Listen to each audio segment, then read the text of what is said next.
नमस्कार, आप देख रहे हैं एंटी 24। आपके साथ मैं हूं सुनील विश्वकर्मा और आप सभी का स्वागत है हमारी इस खास पेशकश में जिसका नाम है बाखबर।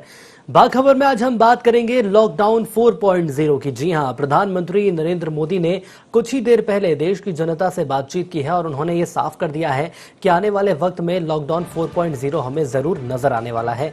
तो कुल मिलाकर ये कहा जा सकता है कि 18 मई से देश में अगला लॉकडाउन हो सकता है। नए नियमों के साथ एक लॉकडाउन आ सकता है। 17 मई के आगे भी लॉकडाउन पूरी तरह से जारी रहेगा। लॉकडाउन 4.0 पूरी तरह से नए नियमों वाला होगा और इसकी पूरी डिटेल, पूरी जानकारी 18 मई से पहले ही दे दी जाएगी। नियमों का पालन करते हुए हम कोरोना से लड़ेंगे और आगे बढ़ेंगे। इसके साथ उन्होंने एक आर्थिक पैकेज भी दिया है। तकरीबन 20 लाख करोड़ रुपए का यह आर्थिक पैकेज है। कहा यह जा रहा है कि इस आर्थिक पैकेज के आधार पर मजदूर, किसान और मध्यम वर्ग का फायदा होगा। बेपटरी जो जिंदगी जा रही है उसे पटरी पर लाने का ये एक प्रयास है। इसके अलावा उन्होंने कहा कि आर्थिक पैकेज देश को एक नई गति देने वाला है।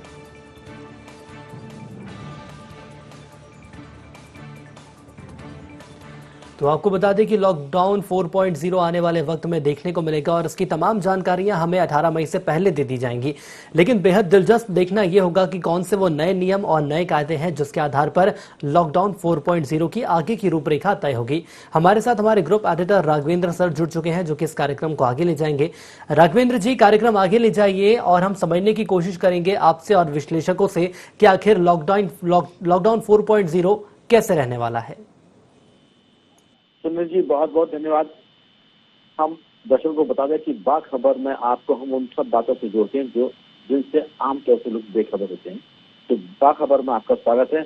हम पूरे मुद्दे पर विस्तार से बात करेंगे। दरअसल ये आर्थिक भी है मसला और आर्थिक के साथ साथ ये कोरोना वायरस को अब चौथे दौर की बातचीत में, चौथे दौर के प्रयासों में किस तरह से देश नियंत्रित करेगा, इस पर भी बात है। क्योंकि प्रधानमंत्री ने कहा कि 20 लाख करोड़ का एक पैकेज देंगे देश के लिए, जो कृषि, मध्यम वर्ग और मजदूरों के लिए मुश्किलों से राहत देने वाला होगा।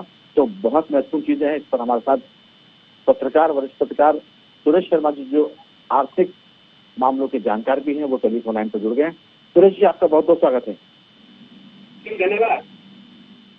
दरअसल बहुत बातें हो रही थी पहले भी और हमें लगता है कि आगे भी बहुत सारी बातें होंगी कि आखिर मंदी के दौर से, कोरोना के इस आत्मघाती दौर से देश की अर्थव्यवस्था कैसे पटरी पर आएगी। दुनिया भर में इस बात का बवाल मचा हुआ है। आज प्रधानमंत्री का जो भाषण था, जो उन्होंने कहा कि 20 लाख करोड़ का पैकेज जो जीडीपी का 10% है, ये आखिर देश की अर्थव्यवस्था को पटरी में लाने में कितना महत्वपूर्ण होगा, आपकी राय? राघवेंद्र जी, प्रधानमंत्री जी ने जो अभी घोषणा की है उसके दो चरण है। पहला चरण ये है कि रिजर्व बैंक और इससे पहले जो घोषणाएं हुई है वो 2.70 करोड़ की हुई थी पहले, और आज सबको मिला दिया जाए तो ये टोटल 20 लाख करोड़ का पैकेज बनता है। यानी कि 17.20 लाख करोड़ रुपए जो है वो नया है और 2.70 लाख करोड़ जो है वो पुराना पैकेज जो रिजर्व बैंक के माध्यम से या अन्य माध्यमों से दिया गया था, उनको सबको मिला करके। तो एक तो ये स्पष्ट करने वाली बात है। दूसरी बात ये है कि प्रधानमंत्री जी ने औद्योगिक विकास की दृष्टि से इस सारे पैकेज को ध्यान में रखा है, लेकिन ये जो लघु, सूक्ष्म और मध्यम उद्योग है उनको लाभ देने की इस सारे पैकेज में योजना है। कुटीर उद्योग को, जो गाँव के अंदर चलने वाले हैं उद्योग, उनको, मध्यम श्रेणी के लोगों को इसका लाभ देने के लिए जो है उन्होंने प्रोजेक्ट में और इस जो आर्थिक पैकेज है इसमें समाहित करते हुए घोषणा की है। तो इसका एक बड़ा बूम आने वाला है। आम आदमी की को लाभ इससे मिलने की स्थितियां इसलिए निर्मित होंगी क्योंकि एक चैन डेवलप होगी कि उपभोक्ता और उत्पादक और रोजगार, ये तीनों का समावेश होगा। क्योंकि जो एमएसएमई यानी जो लघु, सूक्ष्म और मध्यम इंडस्ट्रीज है, इनके जो प्रोडक्ट है या इनका जो उत्पादन प्रक्रिया है उसमें सभी ज्यादा रखते हैं, वो निर्यातोन्मुखी भी होती है। तो इन सारी चीजों को मिला करके एक ऐसा वातावरण निर्मित होगा। आज प्रधानमंत्री जी ने एक बात और कही है कि लोकल डिग्री वोकल। इसका मतलब आपसे एक दो सवाल और करूंगा, लेकिन हमारे साथ टेलीफोन लाइन पर मध्य प्रदेश की वरिष्ठ पत्रकार जयश्री पिंगली भी जुड़ गई हैं। इंदौर से रहने वाली हैं और आर्थिक राजधानी है मध्य प्रदेश की एक तरह से इंदौर। उनसे भी पूछेंगे, लेकिन सुरेश जी मैं आपसे एक सवाल छोड़ के जा रहा हूँ कि आखिर ये जो धन की व्यवस्था, लोग सवाल कर रहे हैं कि ये 20 लाख करोड़ कहाँ से आएगा, कैसे मैनेज किया जाएगा। हालांकि ये सरकार का जिम्मा है, वो कैसे करेंगी, लेकिन लोग सवाल कर रहे हैं। तभी अगर कोई आपके पास वाजिब उत्तर तो आप जरूर दीजिए। अभी हम लौट रहे हैं जयश्री जी के पास। जयश्री जी, आपका बहुत बहुत स्वागत है। हेलो। हाँ जयश्री जी, मेरी आवाज सुन पा रहे हैं? जी जी सुन पा रही हूँ, नमस्कार जी। बहुत बहुत स्वागत है ND24 में आपका। प्रधानमंत्री जी, के आज के भाषण में जो उन्होंने 8 बजे जनता के नाम संदेश में दिया था, कहा कि 20 लाख करोड़ का पैकेज है। दूसरी बात ये कि जो आर्थिक स्थिति पटरी से उतर रही है उसको काफी कुछ ये संभालेगा। और एक बात उन्होंने जो महत्वपूर्ण की बात कही, जिसका देश इंतजार कर रहा था कि अब लॉकडाउन 4 भी आएगा उन्होंने, लेकिन एक बात जरूर साथ में जोड़ी कि वो नए रंग रूप में होगा, यानी बहुत सारी राहतें इसमें मिलेंगी। हो सकता है कि परिवहन की सुविधाएं मिले, हो सकता है कि जरूरी जो चीजों की फैक्ट्रियां वो चालू कर दी जाए, ऑफिसों को आने जाने में के लिए खोल दिया जाए। तो आपको लगता है कि जो प्रधानमंत्री का ऐलान है वो देश के लिए राहत भरा है, खासतौर से आर्थिक पैकेज की जो उन्होंने बात की है और कहा है कि लॉकडाउन 4 लागू होगा, उसके बारे में आपकी राय? जी बिल्कुल, ये जो हालात हैं, जो परिस्थितियां हैं, उसको देखते हुए ये जो 20 लाख करोड़ का और जीडीपी का लगभग 10% उन्होंने कहा है, और जो उन्होंने बात की, हालांकि वो तो कुछ अभी तक असमंजसता है कि जो पहले आरबीआई डिक्लेरेशन कर चुका है, क्या वो उसमें इंक्लूडेड है या नहीं है, ये आने वाले समय में पता चलेगा हमें। लेकिन उन्होंने मोटी मोटी 2 बातें कही। उन्होंने कहा कि इंफ्रास्ट्रक्चर पे, लिक्विडिटी पे और रिफॉर्म्स पर और आत्मनिर्भर भारत। और उन्होंने सबसे ज्यादा फोकस इस बात के लिए किया कि अब हमें आत्मनिर्भरता की तरफ जाना है, और हमें अब मेक इन इंडिया को उन्होंने कुछ अलग तरह से उसको मॉडिफाई करते हुए उन्होंने आत्मनिर्भर भारत की तरफ हमें ले गए और हमें बताया कि हमें देश में जो बन रहा है उस पर गौरव करने की बात है और उसको प्रमोट करने की बात है। तो एक तरह से इकोनॉमी को बूस्ट करने के लिए, इकोनॉमी को स्ट्रेंथनिंग करने के लिए इससे उनका बहुत ही एक रिमार्केबल स्पीच रहा आज का, और रिमार्केबल उनकी घोषणाएं रही। लेकिन कुछ फिर भी कुछ सेक्टर ऐसे हैं अभी जो कि उनको, उन पर भी हमें उनकी मार्गदर्शन की या उनके कहने की एक हम इंतजार कर रहे थे। जैसे कि कहा जा रहा है कि जून और जुलाई जो है वो इस पैंडेमिक को बहुत ज्यादा बढ़ा सकती है, ऐसा WHO का ऐसा असेसमेंट है।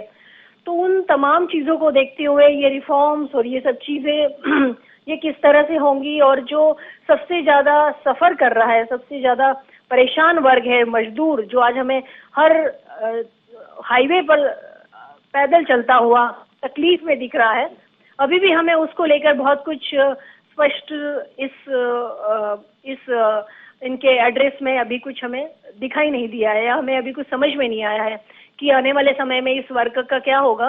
और ये जो गांव की तरफ लौट रहे हैं मजदूर और वर्कर्स, ये जब वहां पर पहुंचेंगे तो उनके लिए क्या व्यवस्था होगी, और उनको इकोनॉमी उनके मार्फत से, या उनके लिए इकोनॉमी के लिए क्या पैकेज रहेगा उनके लिए, या उनके लिए क्या सुविधाएं होंगी, या उनके लिए जीवन यापन का प्रश्न है उन सबके सामने।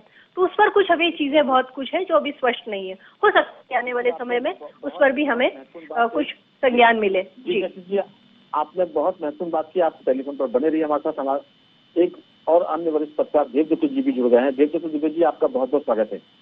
नमस्कार राघवन जी। दरअसल प्रधानमंत्री के ऐलान को सबने सुना, 20 लाख करोड़ के आसपास का उन्होंने कहा कि ये पूरा पैकेज रहेगा। पुराने पैकेज को जोड़ने की बात भी की। हमारे साथ अर्थ के विशेषज्ञ पत्रकार सुरेश शर्मा जी भी टेलीफोन लाइन पर है। लेकिन मैं आपसे ये भी पूछूंगा कि ये जो बात जयश्री त्रिवेदी ने उठाई कि जो देश भर का मजदूर महानगरों में गया था, मेट्रो सिटी में गया था, वो लौट रहा है घरों की तरफ, पैदल लौट रहा है, बसों में आ रहा है, अभी जो ट्रेनें शुरू की गई है उसमें आ रहा है। उनकी वापसी अब अपने अपने गृह राज्य में होगी, तो वहाँ की क्या व्यवस्था बनेगी? क्योंकि मैं सुन रहा था कि छत्तीसगढ़ के जो वहाँ के स्वास्थ्य मंत्री, उनका कहना ये था, PS शिंदे का, कि करीब 3 लाख लोग छत्तीसगढ़ लौटेंगे। उनके रहने खाने के साथ साथ सबसे बड़ी समस्या जो आने वाली है कि बाहर से आने वाले मजदूरों का परीक्षण, कोरोना वायरस टेस्ट कैसे होगा, ये एक बड़ा काम है। और उसके बाद उनके रहने खाने का इंतजाम कैसे किया जाएगा, ये दूसरी बड़ी बात है। आर्थिक स्थिति को मजबूत करने के लिए 20 लाख करोड़ का पैकेज हम मान रहे हैं, लेकिन जो अभी फौरी जरूरत की चीजें हैं उसमें राज्य सरकारें क्या करेंगी, समाज क्या करेगा, इस पर आपकी राय? देखिए, ये विश्वव्यापी समस्या है और इसमें सबको ही जुटना पड़ेगा। जुटे भी हैं, जब से समस्या आई है आप देखें हाईवे पे भी लोग खाना दे रहे हैं, सरकारें भी इंतजाम कर रही हैं, लेकिन इससे भी आगे जाके अभी जैसा कि बताया जा रहा है संकट और बढ़ना है। और ये बहुत बड़ी बात उन्होंने कही है कि 20 लाख करोड़ का पैकेज वो कहाँ से लाएंगे, क्योंकि इस समय राजस्व की लगातार घाटा हो रहा है। यहाँ तक कि इस बार इनकम टैक्स भी फाइल नहीं किए गए। इस बहुत चौतरफा से कहीं कोई आमदनी नहीं है सरकार के पास भी, सब उद्योग व्यापार धंधे पड़े हुए हैं। तो ये चुनौती तो बहुत बड़ी है और दुनिया में पहली बार ऐसी चुनौती आई है और विश्वव्यापी चुनौती है। उसी के लिए प्रधानमंत्री ने जो आह्वान किया है वो भी है कि स्वावलंबी बनने का और जो छोटे छोटे लघु और कुटीर उद्योगों को जीवित करने का, जो पुरानी भारतीय परंपरा थी, परिवार परंपरा थी और जो स्थानीय स्तर पर सब काम होते थे। राघवन जी आप गांव से भी जुड़े हुए हैं, गांव में जैसा कि वो जो काम करने वाले लोग होते थे, चाहे नाई हो, धोबी हो, लोहार हो, उनकी जो व्यवस्थाएं होती थी वो साल में एक बार जो अनाज के साथ होती थी और जो छोटे छोटे उद्योग जो चलते थे उससे जीवन यापन होता था। यही सब काम छोड़ के लोग बड़े शहरों में गए और बड़े शहरों में जितने उन्होंने इस दौरान प्रताड़ना सही है, लॉकडाउन रहे और फिर आने में पैदल चले हजारों किलोमीटर और कितनी सारी घटनाएं हुई सबको पता है। कहीं ट्रेन से कट गए, कहीं पैरों में छाले पड़ गए, कहीं कुछ हो गया, कहीं एक्सीडेंट में खत्म हो गए। तो मुझे नहीं लगता कि अब मजदूर वर्ग 100 बार सोचेगा वापस महानगरों को जाने के लिए। तो समस्याएं बहुत अलग तरीके से बढ़ेंगी। पूरी दुनिया पलट गई है इसमें और परिस्थितियां पूरी पलट गई हैं। एक नए सिरे से जीवन शुरू होना है तो अब उसको गढ़ना है। हम सभी को, सबको एक दूसरे की मदद करते हुए, सुझाव देते हुए आगे और नए तरीके से बढ़ना है।